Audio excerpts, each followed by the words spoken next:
మీరు సంక్రాంతికి వస్తున్నారు కాబట్టి మేజర్ డిసడ్వాంటేజ్ ఏంటంటే యూఎస్ఏలో ఫ్రైడే రోజు కానీ లేదంటే ఫ్రైడే ముందు 1 or 2 days ముందు వస్తే మనకి థియేటర్స్ బాగా దొరుకుతాయి.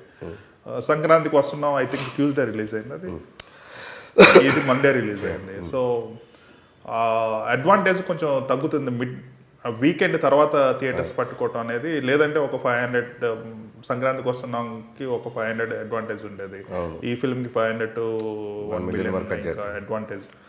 సో మీరు అన్నట్టు ఫ్రైడే రిలీజ్ వచ్చుంటే ఇది 4.5 వరకు వెళ్ళిపోయే సినిమా అండి.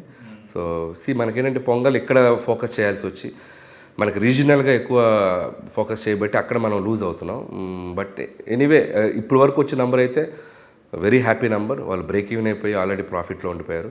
3.5 వరకు దగ్గరలో ఉన్నారు నాకు తెలిసి. సో ఉన్నారు దట్టు ఇట్స్ లైక్ హెవీ.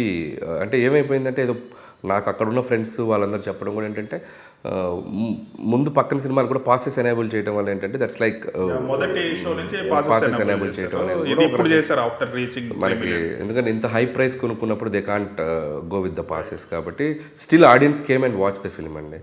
ఆ ప్రైసెస్ తోటి చూసి సినిమాకి ఎంత చేశారో. డిస్ట్రిబ్యూటర్ షేర్ కూడా వెరీ హ్యాపీ ఉంటుంది. మీకు పాసెస్ ఉండడం వల్ల మనకి షేర్ నాకు తెలిసి 20-35% ఎంతో పడిపోతుందని చెప్పారు. బట్ ఆ రకంగా చూసుకున్నా కూడా ఇట్స్ లైక్ క్లియర్ అడ్వాంటేజ్ ఈ మన చిరంజీవి గారి డిస్ట్రిబ్యూటర్ ఫిల్మ్స్కి. They are very happy.